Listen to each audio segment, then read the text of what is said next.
A visibly unwell Donald Trump released a series of videos to his Truth Social account ranting about all sorts of nonsense.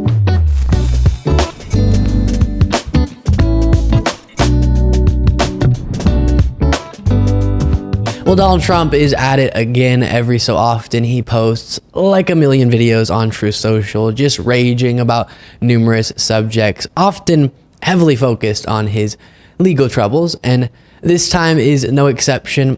I will take note of something up front before diving into the first video. Something looks very strange about Trump in these videos, more strange than usual. Here's a comparison of his appearance in past videos and then the latest ones. I saw someone say it looks like maybe he didn't put on his makeup for these videos. Looking a little ill there, Donald. Setting that aside though, we'll start with a particularly dangerous message that he captioned, "Our final battle." Here it is. 2024 is our final battle. With you at my side, we will demolish the deep state. We will expel the warmongers from our government. We will drive out the globalists. We will cast out the communists, Marxists, fascists.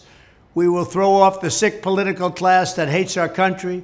We will rout the fake news media. We will evict Joe Biden, crooked as you can be. Joe Biden, the worst president in the history of our country. We will evict him from the White House, and we will finish the job once and for all. We will make America great again. The language about this being the final battle is obviously very concerning. We've heard very similar stuff leading up to January 6th, for example, where his followers start believing if Trump doesn't get into power, it's all over. And it's sort of a battle that they have to win. And then that justifies for many of them some frightening actions. Now, of course, on the other parts of the video, we keep coming back to this, but the plans for a second Trump term that we've covered extensively are truly an authoritarian nightmare. As he talks in that video about going after what he refers to as the fake news, but weaponizing his office against media outlets he doesn't like and his political opponents, targeting them and casting out the communists or whatever that means. And there are real plans being put together, some publicly and some privately, that we've talked about, that would include prosecuting his critics and invoking the Insurrection Act to crush demonstrations against him. That's what he means when he says, get the job done.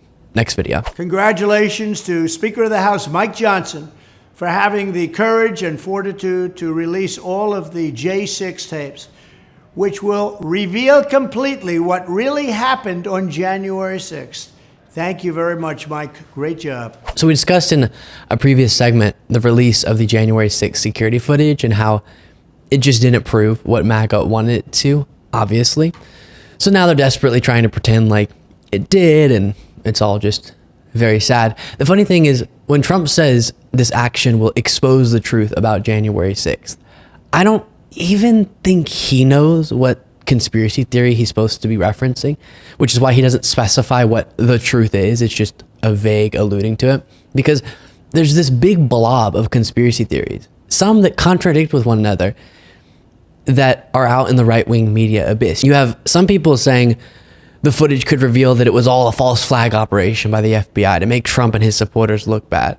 But then you have some people saying it was Antifa or BLM just pretending to be Trump supporters. And then you have some saying it was Trump supporters and they were violent, but it was justified because it was like 1776.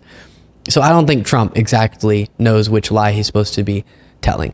Next video. They have 4 bogus criminal cases trying to put their leading political rival, me, in prison. Let's put him in prison. He's leading by a lot. There's no way we can beat him. Let's put him in prison. They're running police state operations to infiltrate the Catholic Church as if it were a communist country. They're persecuting Christians and pro-life activists. They're persecuting anybody they want to persecute. They've labeled ordinary Republicans and parents at school board meetings as potential domestic terrorists. They're resettling millions of migrants into our communities, destroying our country like it's never been destroyed before. They're calling our citizens criminals. They rigged the last election. They rigged the Democrat primary, and they're trying to get their rivals thrown off the ballot everywhere they can. And they're constantly trying to delegitimize the Supreme Court of the United States and threatening conservative judges with violence. In short, nothing about crooked Joe Biden and the anti-democratic party has anything to do with defending democracy. So if crooked Joe wants to turn this election into a question of which candidate will defend our democracy and freedom, then I say, bring it on. Let's go, Joe, bring it on, because you are a corrupt person. The rantings of a truly unwell individual. Need I say, that was just a bunch of lies. Now, what I want to do is once again point out the contrast. In a recent video, we discussed the contrast in policy records and visions for the future between Biden and Trump.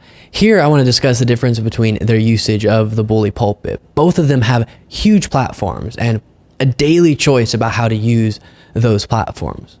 Trump is constantly focused on himself, his own legal troubles, his own grievances, his own inability to accept that he lost to Joe Biden. Meanwhile, Biden is actually talking about issues that matter. You might remember a few weeks ago, Biden made history by showing up on the picket line with striking United Auto Workers. He used his platform and influence to rally attention and support for a union fighting for a better situation for its workers. I bring that up because I want to update you on how that strike ended. We'll get to that in just a second. But that's what a president should be caring about, not whining on a daily basis about how they just can't accept the democratic will of the people, which is what Trump is doing constantly. Before discussing the incredible progress that was made by the UAW, here's a reminder of an example of how Biden is using his bully pulpit as president. Heard me say many times, Wall Street didn't build the country, the middle class built the country. And unions built the middle class. That's a fact. So let's keep going. You deserve what you've earned, and you've earned a hell of a lot more than you're getting paid now. Thank you. And as we've talked a lot about, those words do align with the Biden administration's policies on unions and the incredible strides we've seen for labor in the last couple of years. So because of the incredible work of the UAW, leaders of the union, and support from people across the country, including the President of the United States, a deal was reached between the car companies and the union that many didn't even think was possible. The More Perfect Union account on X reports, breaking, the UAW announces that its members at all big three automakers have ratified new contracts with pay increases of 33% between raises and COLA, this cost of living adjustment. Overall, 64% of the workers voted yes. This historic contract marks a huge step forward for renewed labor power. And then you have a Democratic Congresswoman Alexandria Ocasio-Cortez responding to this by saying, remember all the TV pundits and Wall Street insiders who said these UAW raises were functionally impossible, unrealistic demands? Now it's a done deal. Amazing what courage, solidarity, and ingenuity can do. Congratulations at UAW. Now, by the way, this is also positively impacting non-union workers, as Reuters reports. Automakers with non-union workforce race to bump pay after UAW's record deals. Car companies with production facilities in the United States are bumping up pay for their non-union workers after the United Auto Workers secured record wage hikes and benefits for union workers at the Detroit 3 automakers. So all around, so much good is coming from this deal. The United Auto Workers are getting what they deserve, and other workers are as well. A deal that, again, companies initially said, and so many pundits, etc., said was impossible. It became possible. That's what powerful organized labor can do. And it doesn't hurt to have the President of the United States on your side. And I wanted to weave that story into the one about Trump, because this election, it's not just about Trump being bad. It is about that, to be sure.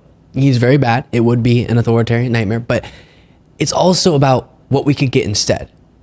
I want politics to get back to more discussions about things like strengthening unions, more discussions about things like improving our healthcare system, more discussions about raising wages for hard-working Americans. And step one in doing that is rejecting the lies, unserious governance, and self-centered grievance politics of Trump. You can have a president who's interested in himself and getting revenge, or actually trying to solve problems. And with all of Biden's faults, that is what we've seen from him so far in his presidency. By the way, I'll just end on this from CNN. Nearly 900,000 Americans sitting down to Thanksgiving dinner this week will have unions and the double-digit pay increases they won to thank. That's how many unionized workers have won immediate pay hikes of 10% or more in just the last year, according to analysis by CNN. And the pace of increases of that size have been picking up. More than 700,000 of those workers won pay hikes over the course of the last 6 months. And of that group, nearly 300,000 saw deals reach in just the last 6 weeks. The power of organized labor in America is on the rise, and that's absolutely incredible. And I'll say this again, I ended a past video with this. You really do have something to vote for, not just against. Before you go, don't forget to become a member at lukebeasley.show.com/membership to get access to the daily bonus show, an entire bonus show Monday through Friday exclusively for our members. Plus, follow me on Threads at Luke Beasley Official, Instagram at Luke Beasley Official, X at Luke P. Beasley, and sign up for the Beasley Brief, a free daily morning newsletter that summarizes the previous day's events by going to lukebeasleyshow.com/brief. And I'll talk to you all next time.